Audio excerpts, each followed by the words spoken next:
Cut cut cut cut लगी हुई है। जी अब आवाज़ ठीक है? Yes sir. यस सर, अब सही आ रही है। यस सर, अब ठीक आ रही है आवाज। स्लाइड शो हुई है? No sir. No sir. No sir. No sir. No sir. Sir हाँ जी, अब शो हुई है slide? Yes yes sir. Sir. Yes sir. अब यस सर। जी हो रही है। अच्छा, तो एक्वायर्ड इम्यूनो डेफिशिएंसी सिंड्रोम जो है ना, उसकी सिम्टम्स पे मैं बात कर रहा था। तो इसमें सीवियर नमूनिया जो है वो काज होता है। उसके बाद रेयर वेस्कुलर कैंसर जो है वो इसकी वजह से काज हो सकता है। ठीक है, ये वेस्कुलर कैंसर जो होता है ना, ये ब्लड कैंसर को हम लोग बोलते हैं, कि जो ब्लड कैंसर के रिलेटेड जो है ये डिसऑर्डर होता है। और उसके बाद इसमें वेट लॉस जो है वो हो जाता है, सडन जो है वो अचानक वेट लॉस हो जाता है। उसके बाद जो लिम्फ नोड होते हैं वो स्वेल हो जाते हैं। और इसी तरीके से journal loss of immune system, जो हमारा इम्यून सिस्टम होता है उसका जर्नल लॉस जो है वो इसमें होता है। यानी हमारा जो इम्यून सिस्टम होता है ना वो इसमें डिस्ट्रॉय हो जाता है, ख़राब हो जाता है, क्योंकि। और उसके बाद इसका जो मैकेनिज्म ऑफ इन्फेक्शन है उस पर हम बात करते हैं। तो ये जो HIV जो वायरस होता है ना, ये हमारे बॉडी के अंदर जो हेल्पर टी लिम्फोसाइट सेल होते हैं, हेल्पर टी लिम्फोसाइट सेल, तो ये उन टी लिम्फोसाइट सेल को डिस्ट्रॉय कर देता है। और टी लिम्फोसाइट सेल जब डिस्ट्रॉय होते हैं, अब टी लिम्फोसाइट सेल होते क्या हैं? ये बेसिकली हमारे बॉडी के अंदर वाइट ब्लड सेल की एक टाइप होती है जो हमारे इम्यून सिस्टम को प्रोटेक्ट करते हैं, ये वाले सेल। तो ये सेल जब डिस्ट्रॉय हो जाएंगे तो हमारा जो इम्यून सिस्टम होगा वो भी तकरीबन डिस्ट्रॉय हो जाएगा और इम्यून सिस्टम फेल हो जाएगा।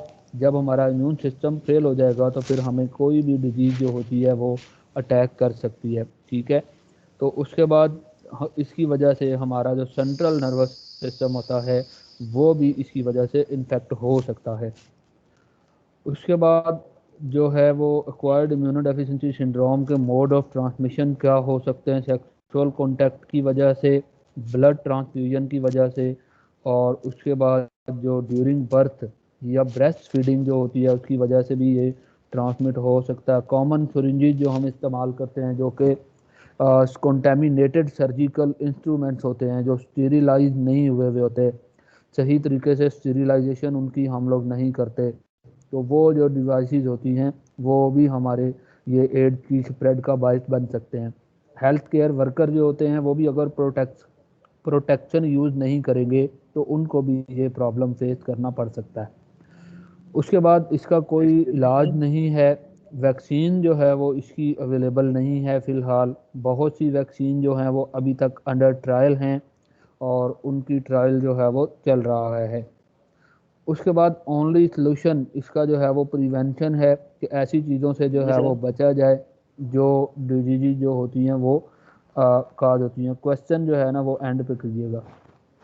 उसके बाद avoiding contact with the virus, virus जो है वो उससे कॉन्टैक्ट जो है वो हम लोग अवॉइड नहीं कर, उससे अवॉइड करना चाहिए। उसके बाद इंट्रावीनस ड्रग, वो ड्रग जो वेन्स में यूज़ होती हैं उनसे हमें प्रोटेक्शन यूज़ करनी चाहिए।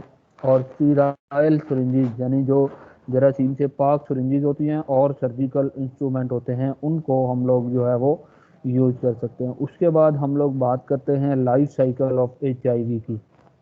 लाइफ साइकिल ऑफ HIV जो है, इससे पहले आप लोगों को HIV का जो डायग्राम है वो आपको थोड़ी सी मैं समझा देता हूँ, लेकिन वो हम डायग्राम यहीं से डिस्कस कर लेते हैं। ठीक है, ये डायग्राम आपको नज़र आ रही है इसके अंदर। ये इसके अंदर जो सबसे बाहर आपको जो ब्लू कलर का कवर नज़र आ रहा है, इसको हम लोग इन्वेलप बोलते हैं। और इसी तरीके से ये जो स्ट्रक्चर आप लोगों को नज़र आ रहा है येलो कलर का, इनको हम लोग इनके स्पाइक्स कहते हैं। ठीक है, ये स्पाइक्स होते हैं। ठीक है, और ये इसका इन्वेलप होता है। ठीक है, ये सारा। और उसके बाद ये जो अंदर आपको पर्पल कलर का ये जो ये वाली शेप जो नज़र आ रही है, इसको कैप्सिड बोलेंगे। ये इसका कैप्सिड है। और उसके बाद इसी तरीके से ये जो ग्रीन कलर के दो स्ट्रक्चर आपको इसमें नज़र आ रहे हैं, इसको हम लोग आरएनए बोलते हैं। तो ये वायरस का आरएनए होता है। और इसी तरीके से ये जो इसका स्ट्रक्चर है, इसको हम लोग एंजाइम्स कहते हैं। तो ये दो एंजाइम्स हैं और दो आरएनए के सिंगल स्ट्रैंडेड जो आरएनए हैं वो इसके अंदर मौजूद हैं। उसके बाद इसी तरह से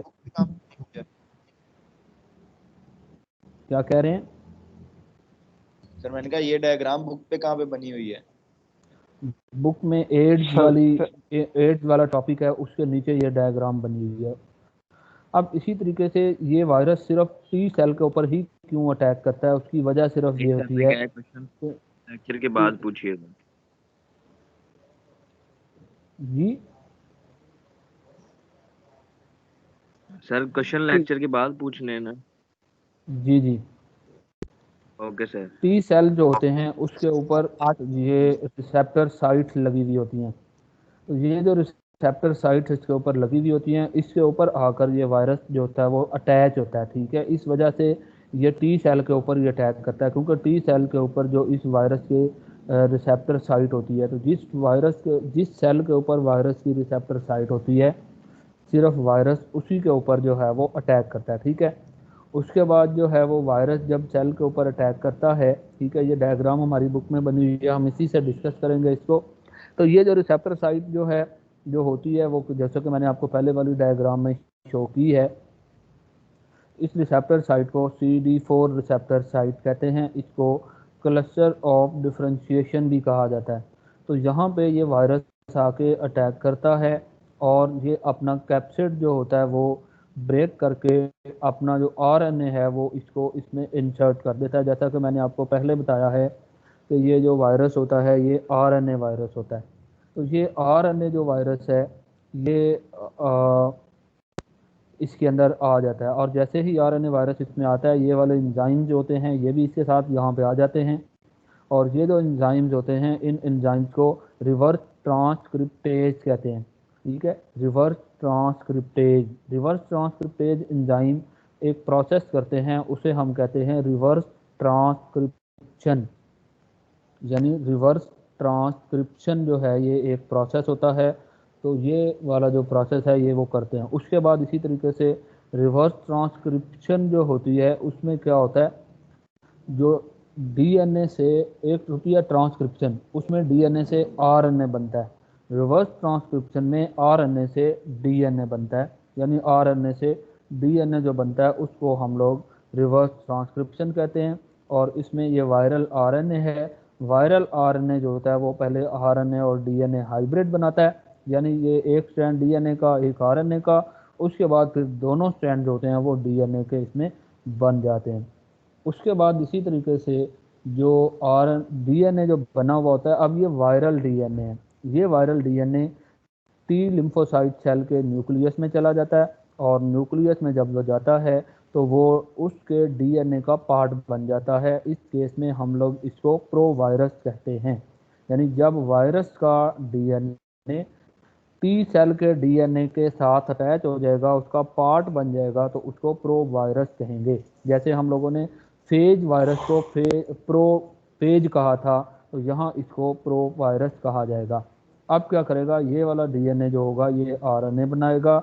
ठीक है, दोबारा ट्रांसक्रिप्शन करेगा। पहले उसने रिवर्स ट्रांसक्रिप्शन की थी, अब वो ट्रांसक्रिप्शन करेगा और अपना अपना आरएनए बनाएगा। अपना आरएनए जब वो बनाता है तो वो आरएनए बनाने के बाद वो वायरल प्रोटीन बनाता है, अपना कैप्सिड बनाता है।